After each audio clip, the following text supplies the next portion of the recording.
The Thunder just pulled it off again. Sam Presti has struck gold this past draft. It appears this time in the second round. This draft's 44th overall pick, Brooks Barnhizer, has not only been providing NBA caliber minutes and impact already in Oklahoma City, but rapidly showing improvement in the two areas he needed to address if he was going to have a long and successful NBA career. The cherry on top, the Thunderous tendencies this guy has shown: tenacious on and off ball defense, crashing the glass hard on both sides of the floor, and playing team-oriented, winning basketball. All in all, I am so impressed with what this guy has shown. So excited to talk about it with you guys here today. But before we get into what he's done in the Summer League, in the preseason, and how I project him to carry out with his role this season, I just want to say real quick, what's going on, guys? Gabriel Ebersole here with Thunder Digest, where 68% of you guys watching are not subscribed to the channel. NBA season is back. Regular season action kicks off on the 21st with us taking on the Rockets. We're trying to hit 8,000 subscribers before then, and we're also trying to keep you guys up to date with all things Oklahoma City basketball all season long. So make sure you're subbed up so you don't miss a beat, and also to help us hit that sub goal. Without any further ado, let's get into the topic of today's video. This gentleman right here. I'm talking about Brooks Barnhizer. This guy has got me excited for the future of Thunder basketball. Ladies and gentlemen, Presti hit after hit like he's Jay-Z or something. And this is no exception to that role. Brooks Barnhizer has walked in, played 9 games so far across the Summer League and preseason action, and he has looked phenomenally stellar in all of them, not to mention his improvements in the two areas that we're going to talk about that he needed to get better in. And the reason why he fell so far in the draft, if we're being honest. Let's talk about that now. We're talking about this guy being the 44th overall pick, getting him in round 2, shooting guard out of Northwestern. This guy has the definition of an NBA frame. 7-foot wingspan, 6'6" guard, 230 pounds, and quick feet. This guy is a defensive nightmare. You do not want to have this guy guarding you, or you will be under lock and key for much of the game. We're taking a look at what he did to get drafted in this draft. We're looking at a guy who grew up in South Bend, Indiana, and had a prolific high school career in which he notably averaged a state-high 32.7 points per game as a senior. He was a 3-star recruit who committed to play college basketball at Northwestern. The 6'6" wing came off the bench for all but 8 games during his freshman and sophomore campaigns. But he became a full-time starter as a junior, averaging 14.6 points, 7.5 rebounds, 2.6 assists, and 1.8 steals in 37 minutes per contest.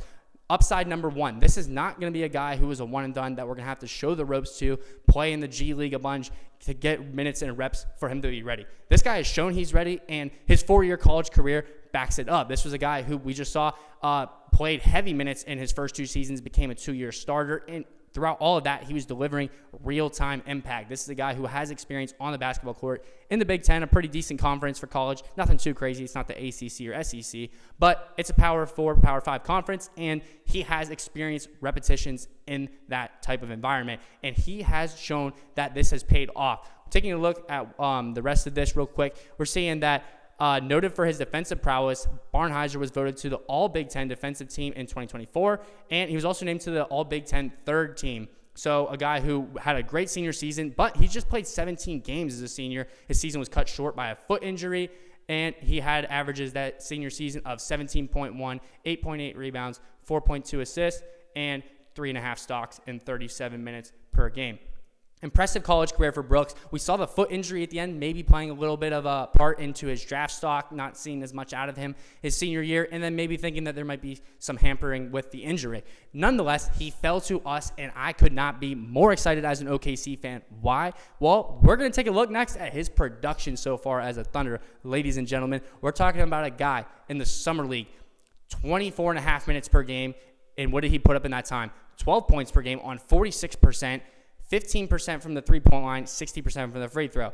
Already looking at the splits, not very good. But this is something that we knew coming in. Because when you take a look at the draft reports, Barnhizer is a smart physical wing with disruptive defensive instincts. Offensively, he needs to improve his jump shot, but passes the ball and finishes at the rim at a high level. If Thunder assistant coach Chip Elling can have as much success turning Barnhizer into a reliable shooter as he had with his past projects as a shot doctor, then the Thunder may have a second-round steal here. And ladies and gentlemen, that is what it is looking like, because since those numbers he put up in the summer league, he has improved dramatically in the preseason, especially from the jump shot aspect. We were taking a look at those numbers, and, well, let's just take a look at the improvement.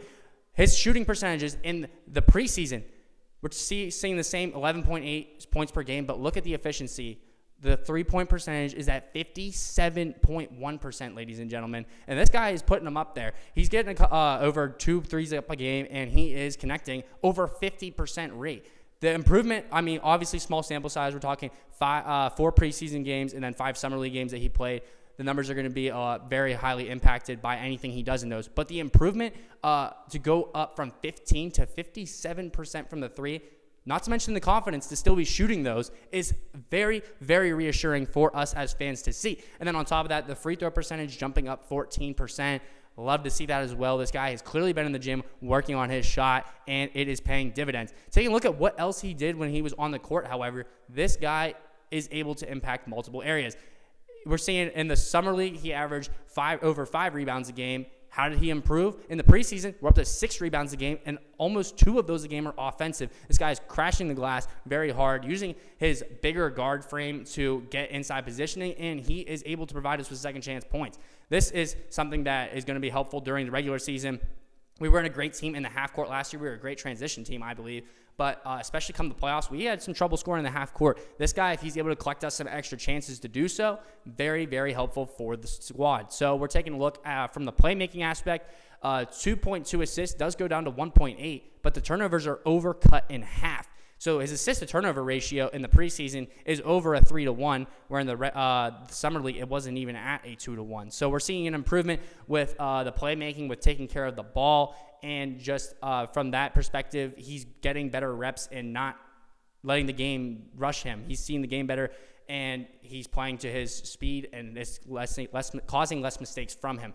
Defensively, he was a unit in the summer league, averaging almost 4 stocks a game, over 3 steals, and he hasn't put quite that up in the preseason, but still over 2 stocks a game. That's that Thunder's defense, and he is showing still that his main trait is as a defender. Not to mention, this guy is more of an on-ball defender that doesn't show up in the stat sheet compared to a steals and a blocks type of guy. So very encouraging stuff to see him putting up both numbers and productivity out there on that end of the floor. But the main thing I wanted to talk about was the shooting and the playmaking with this guy. The jump in the three-point percentage cannot be stressed enough for how playable he's going to be on the court come regular season time. Obviously, he's going to I don't think he's going to shoot 50% in the regular season, especially considering shooting was one of his weaknesses. But I do think we're going to see him steadily improve as the season goes on. And usually rookies lose their legs after the All-Star break because college seasons are half as long as the NBA seasons.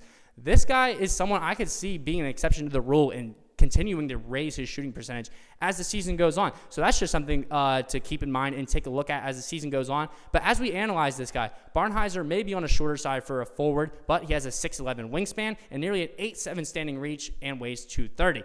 Defense is his standout trait, all defensive team, just as much through impressive team defense as he did racking up steals and blocks. So like we saw, that's an OKC trait. Yeah, we have a lot of numbers on defense, flashy deflections, steals. We had a record for the most steals in the postseason last season. Nonetheless, team defense is where Oklahoma City thrives, and he's able to fill both of those roles. So I could see him gaining heavy minutes off the rip. Offensively, shooting is his biggest question mark, as his outside jumper and free throw shooting were inconsistent. Still, he makes up for that with quality ball handling and playmaking. So like we see, this report also had the same weaknesses in shooting for Barnheiser, and like we saw him address this through the preseason. We're going to see if this continues. The playmaking is also another thing that they talked about in a little bit, and they had a positive view on his playmaking, a guy who takes care of the ball. Not a high assist guy, but don't need to be. You got to just facilitate and get the ball to the right guys on the floor and let the whole team flow and come to you. And that's something that Barnheiser is very well, and I credit that to his age and his experience playing in college. And he's shown that in his time so far in with the Oklahoma City Thunder. Projection, Barnheiser has the tools to become a useful rotational player, and his two-way IQ and defensive activity will get him a long way. If he can become a more consistent long-range threat and shooter, there is a lot of upside. The Northwestern product has drawn comparisons to our guy, Alex Caruso, and this is honestly a pretty good comp for him, I believe. I think the ability to match different guys really stands out with Barnheiser in that area, because we saw Caruso guard Jokic in Game 7 last year. I could see Barnheiser getting tasked with something of that sort with his frame size and mobility, and I think that's a useful piece to have on the team. All in all, this guy has impressed me so much with his play throughout his first 9 games in the OKC franchise. Can't wait to see what he does in this next one against the Milwaukee Bucks. This is going to be on October 14th, so 2 days. We're going to play the Bucks at 8 p.m., and Brooks is going to fold the Bucks. Let me know how many points you guys think he's scoring, but I'm going to just predict that he's going to grab at least 3 offensive rebounds. Hopefully, he scores at least 12 to 15, but I'm seeing this guy in the future as being the fundamental glue guy like a Caruso, a Dort, that type of role for our team in the future. I've been so excited by what I've seen so far. Let me know what you guys think in the comments. This has been Gabriel Ebersole with Thunder Digest. Make sure you sub up so you can catch us in the next one.